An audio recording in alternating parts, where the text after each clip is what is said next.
ligava muito, sinceramente, eu não ligava muito de usar máscara, eu não ligava muito de usar álcool em gel. A gente chega no hospital, a gente pensa que não vai sair. E a gente fica ali, como quem diz assim, eu não estou bem, porque é tanta coisa acima da gente. Na semana anterior nós tivemos um marido aqui com a esposa internada lá em cima. Então, assim, muitas coisas que vão marcando, sabe? Quando eu vi lá no hospital, foi quando eu caí na real, eu digo, meu Deus, isso não é brincadeira, gente, pelo amor de Deus, isso não é brincadeira. Realmente isso é uma doença muito séria, porque tá matando muita gente. Até então meu pai ainda não tinha falecido, né?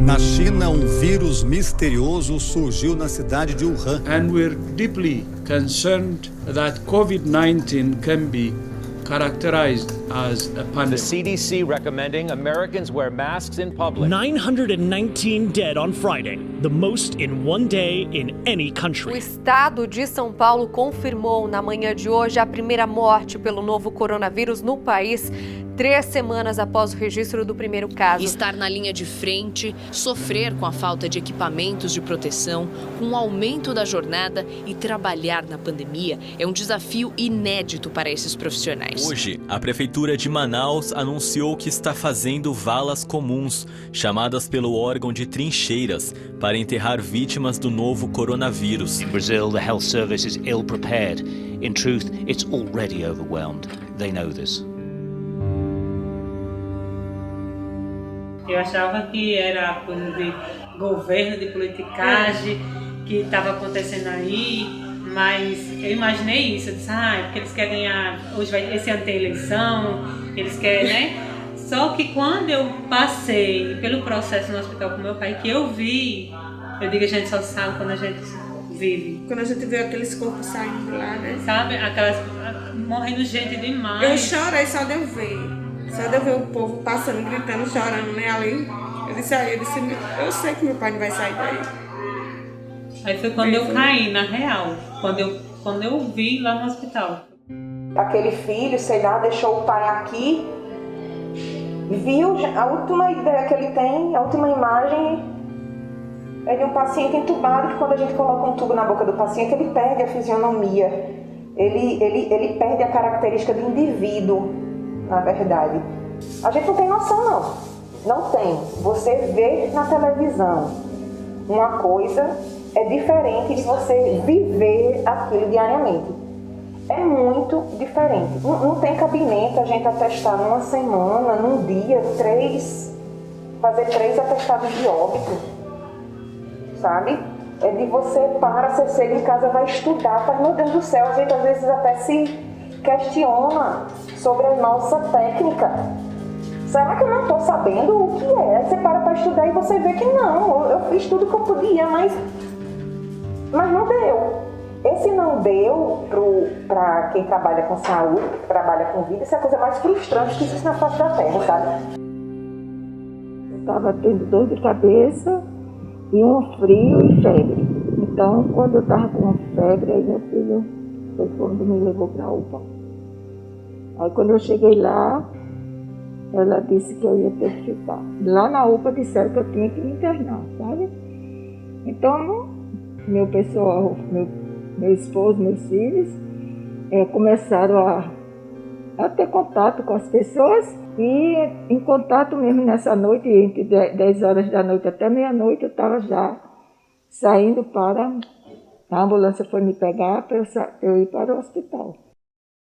Durante esse período, logo no mês de março, quando o Estado do Rio Grande do Norte começa a publicar seus decretos para organizar o sistema, o Laboratório de Inovação Tecnológica em Saúde é convidado pela CESAP, né, a construir uma plataforma ou construir um conjunto de soluções, e aí nós criamos o ecossistema de enfrentamento à Covid. Então, o processo que o Laboratório de Inovação Tecnológica em Saúde desenvolveu com a CESAP não foi somente o desenvolvimento de uma tecnologia, houve a construção de uma cooperação técnica científica que permitiu o Estado, aí quando eu falo Estado e municípios, organizar sua estrutura de regulação no momento mais crítico da saúde em termos sanitários que o Estado vivenciou nos últimos 100 anos, com toda certeza.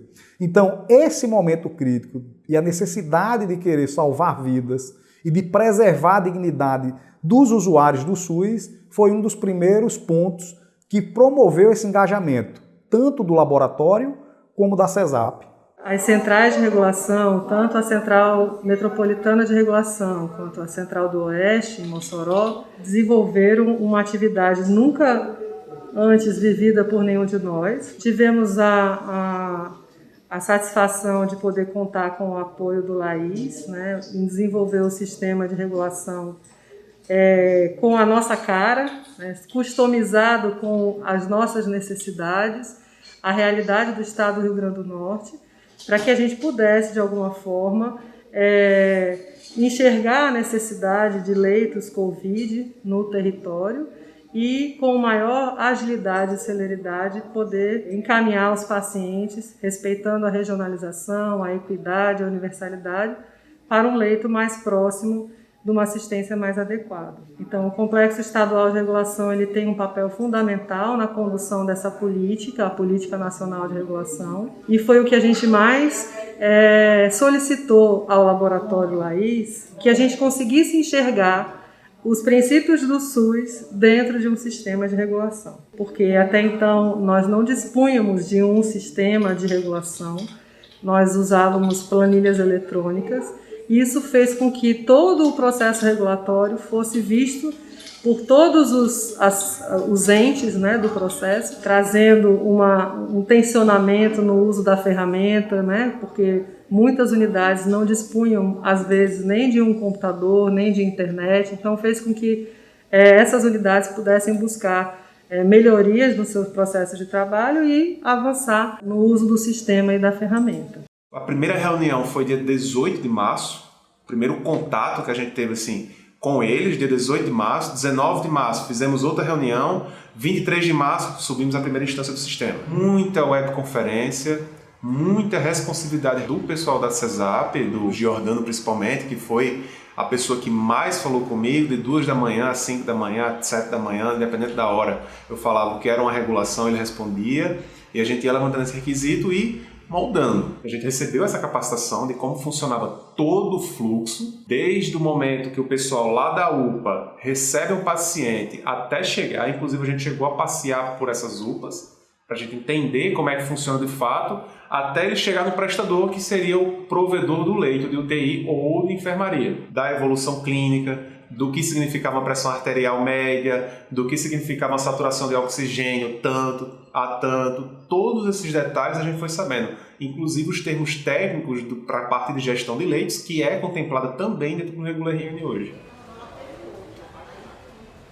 A pandemia ela trouxe algumas coisas boas e essa foi uma das mais maravilhosas, né? A gente já vinha sondando alguns sistemas de regulação, chegamos a visitar a Bahia para conhecer o sistema que era utilizado lá na Bahia, mas para fazer um sistema próprio, né, com as nossas peculiaridades, né, com as nossas necessidades, realmente era uma coisa que a gente não imaginava acontecer em tão pouco tempo. E a pandemia trouxe o LAIS para junto da CESAP, a UFRN, e aconteceu tudo assim de uma forma muito rápida, com o envolvimento de muitas pessoas, né? Então foi muito emocionante, assim, uma das coisas que eu mais agradeço ao UFRN, ao LAIS, essa conquista para todo o sistema de saúde do nosso estado. É importante que a gente possa entender como é que o Regula ele funciona. A gente tem esses 3 eixos que são os solicitantes, os prestadores e as centrais metropolitanas de regulação. Essas 3 pontas elas precisaram ser capacitadas. Os solicitantes, enquanto unidades que precisam do leito, né? As centrais metropolitanas de regulação, né? Aqui atrás a gente tem os reguladores, então todas essas pessoas elas precisaram de alguma forma aprender como é que esse sistema ele funcionava. E os próprios prestadores, que são os hospitais, que têm os leitos, né? Então todas as pessoas em algum momento, quando a gente precisou começar a utilizar o sistema, elas passaram por um momento de capacitação e essa capacitação ela foi se dando ao longo deste processo. Então a gente viu a pandemia acontecer, o sistema se encher de usuários, né? Então a gente pôde gerenciar todo esse quantitativo que não foi pequeno, pelo contrário, a gente trabalhou em torno de 150 a 200 pacientes dias, usuários dias, com a rotatividade de leito em torno de 20 a 50, chegamos a regular 50 leitos dia. Isso foi facilitado por ser um sistema ágil e de fácil operacionalidade. 02, atento, usa 02, aciona a equipe. QSL, pode adiantar. Paciente com rebaixamento do nível de consciência, dispneia, há 5 dias, apresentando febre, tosse seca, paciente Covid confirmado, paciente em Ponta Negra. O hospital solicita vaga ao Regula RN. A partir de que seja fornecida essa vaga de UTI, o hospital recebe essa vaga, informa que já tem a vaga para a gente e já agenda essa remoção. Com o Covid mudou tudo, né? A gente sabe muito pouco dessa doença. A gente vê que é uma coisa nova, que todo dia há novidades sobre a doença. Então, tem o protocolo de atendimento do SAMU, né? A cada ambulância ela tem que ser lavada, existe a questão da carga viral de um paciente para outro, então a gente não pode expor esse paciente em risco. Então existe o protocolo de paramentação e desparamentação do profissional. Todo profissional usa EPI, que é aprovado, ninguém pode usar um EPI que deixe esse profissional exposto a risco, né? E essa lavagem da ambulância, ela tem que ser uma coisa bem específica para que não ofereça risco ao próximo paciente. Se o Regula RN não tivesse sido implantado da forma que foi implantada, né, com alunos do curso de Engenharia Biomédica dentro da CESAP, pesquisadores do LAIS dentro da CESAP desenvolvendo em parceria, muito provavelmente o sistema de saúde no estado teria colapsado. A gente foi aos poucos, né, inserindo os municípios dentro do sistema do Regula RN e expandindo. A gente começou com a região metropolitana, né, em Natal, e a gente foi expandindo até chegar aos interiores. Então, a gente conseguiu inserir no sistema essas unidades do Rio Grande do Norte dentro do Regula RN. À medida que eles foram usando, a gente foi tendo esse feedback deles. Então, eles foram reconhecendo que, na verdade, ajudou a regulação. Ela se tornou mais transparente, ela se tornou mais objetiva, e os próprios solicitantes, como também prestadores, reconheceram o quanto o sistema é importante, né, e está ajudando principalmente os pacientes. No outro dia, na madrugada, surgiu uma dúvida e eu mandei uma mensagem assim, bem sem querer. 5 minutos depois entrou a resposta, eu digo, meu povo, você não dorme. Né? Então, assim, é uma outra coisa que veio, que ajuda bastante, né, em você se apropriar da ferramenta, é o suporte técnico que a gente tem. E uma coisa também que é bem interessante é que a gente consegue, né, não ter um sistema engessado. A gente está utilizando, e na hora que surge uma proposta, uma ideia, uma necessidade, um relatório, que quem vai sentir essas necessidades é quem trabalha no processo de regulação. E aí a gente faz contato com a equipe também e o pessoal já vai pensando em como implementar a ideia. Então, assim, de uma maneira geral, eu vejo só como ganhos, né? Nós tivemos a oportunidade de fazer um sistema, de construir um sistema moldado às necessidades dos usuários. Então eles usam o sistema, gostam do sistema justamente por isso. Eles não precisam se adaptar ao sistema, o sistema se adapta às necessidades deles. E nós sabemos que no estado existem diversas realidades. A realidade do Oeste não é a mesma realidade do Seridó, não é a mesma realidade da região metropolitana. Então, nossa ideia de ir a campo, de ir em loco verificar, exatamente adaptar o sistema às realidades do serviço.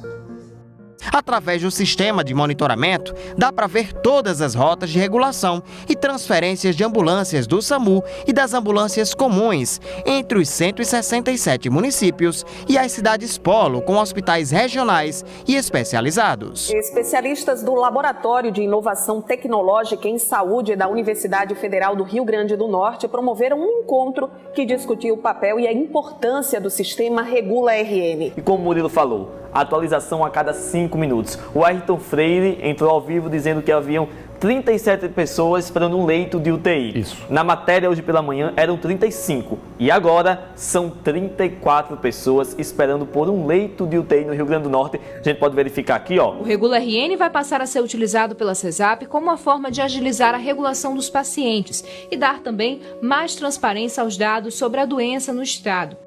E é um sonho que os ministérios públicos, tanto federal quanto estadual, têm de que esse tipo de regulação, se não for feito pelo LAIS, mas por outra instituição que possa fazer a mesma coisa, né, e sirva para universalizar a regulação no estado do Rio Grande do Norte e em todos os municípios, para garantir não só a universalidade, quanto a isonomia da regulação e principalmente a transparência na regulação, para que todo mundo saiba que não está tendo prioridade para pessoas por influência política ou por ofensa alguma impessoalidade, para não ter apadrinhamento, que aquela pessoa não conseguiu aquele leito porque é primo do vereador tal. Então o sistema de regulação, ele garante, isso é um reflexo republicano e democrático, né? Isso está previsto na Constituição Federal. O princípio da impessoalidade é uma decorrência do sistema republicano.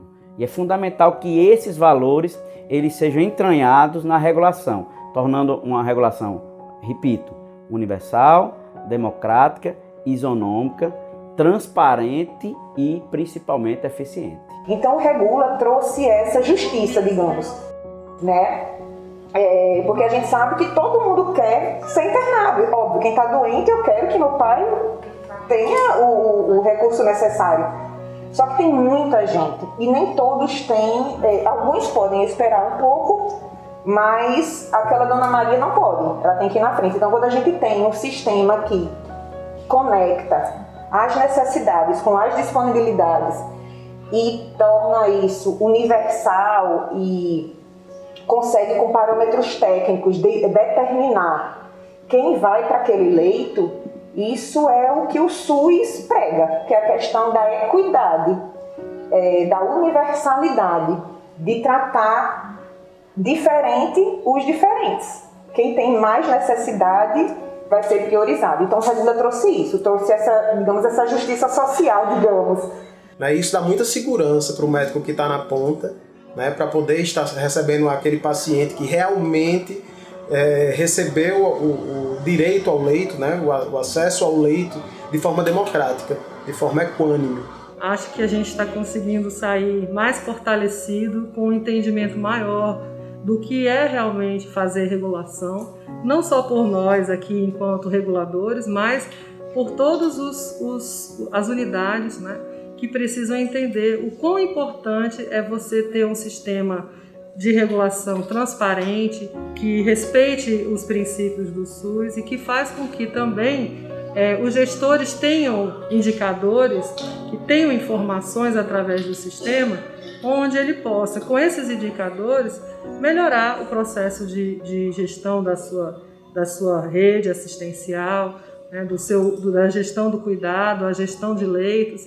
Então, com certeza, isso é só o início. Eu gosto muito de dizer que o Laboratório de Inovação Tecnológica em Saúde, ele não criou uma tecnologia, ele transferiu conhecimento, porque tecnologia para regulação já existia, só que ela não era eficiente e eficaz. Então, houve todo um processo de mudança cultural, de promoção do engajamento. E essa cooperação no âmbito do governo do Estado, dos gestores municipais, do Laboratório de Inovação Tecnológica em Saúde, do Instituto Federal do Rio Grande do Norte e dos Ministérios Públicos, colaborou muito para que o Regula RN hoje seja uma plataforma que todos os gestores querem utilizar. Então, ninguém mais hoje no estado do Rio Grande do Norte quer fazer regulação sem utilizar essa ferramenta. Por quê?